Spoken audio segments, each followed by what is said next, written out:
tadi kita sudah bahas terkait akhlak, Ustaz. Akhlak para penghafal Al-Quran.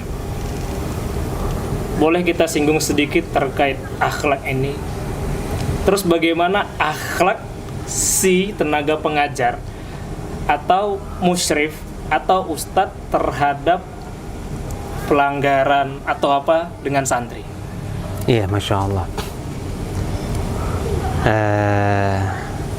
Kalau kita melihat ya metode Nabi mendidik, beliau itu mendidik dengan penuh kelembutan. Masya Allah.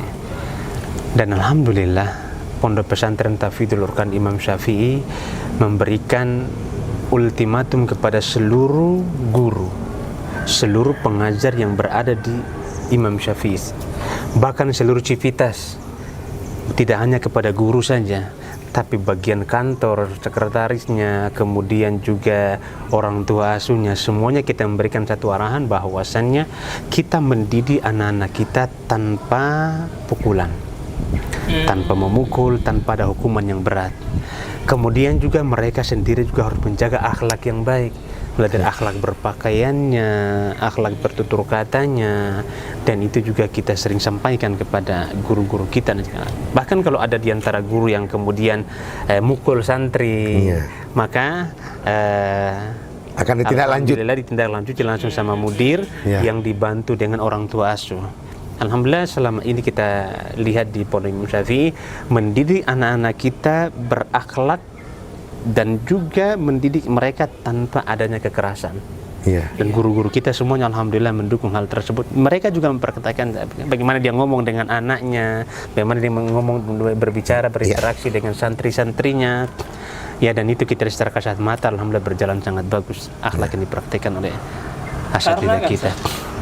Memang nggak banyak gitu, tapi ada juga yang kita dengar kabar burung. Kalau nggak keras nggak denger ya gitu, Ustaz. Masya Allah. Gimana, Ustaz, untuk kata seperti itu, Ustaz?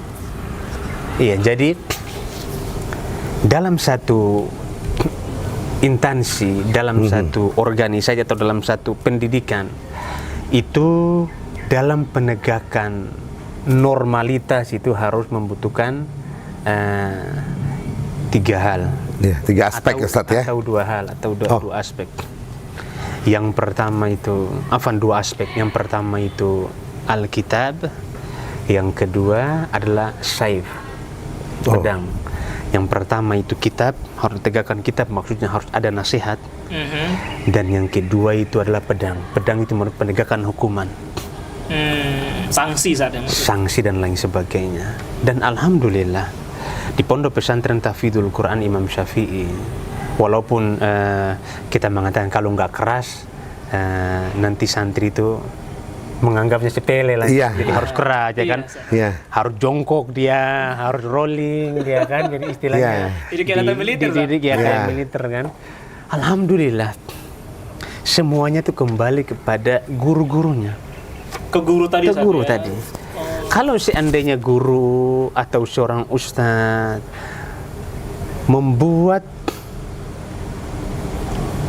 dirinya itu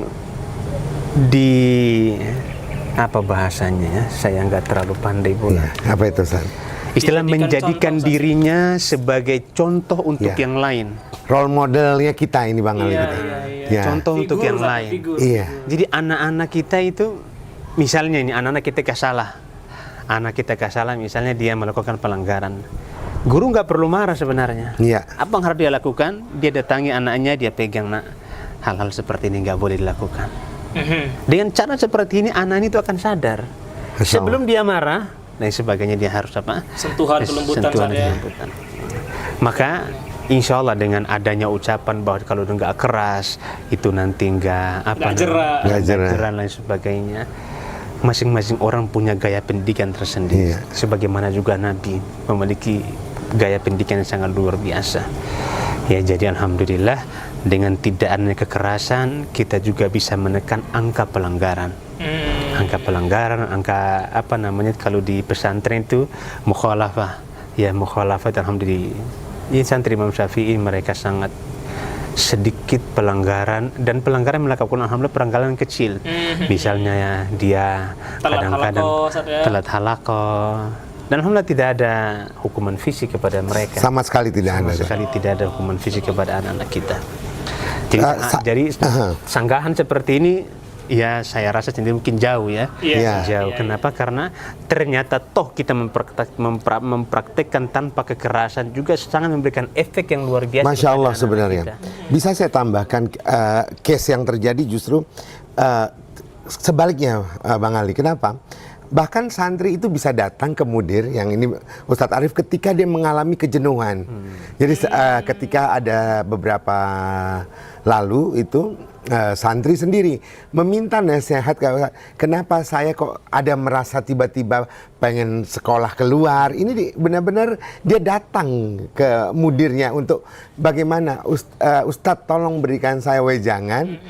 Jadi justru mereka yang memintanya gitu. Jadi Pola tadi Pak Uli, ya, justru tadi dengan pola yang tanpa kekerasan itu malah mereka yang menyampaikan keluh kesahnya. problem mereka yang untuk disolving sama kita gitu. Nah, efek positifnya itu lebih besar malah ya. Masya Allah justru gitu. Masya Allah, Masya Allah.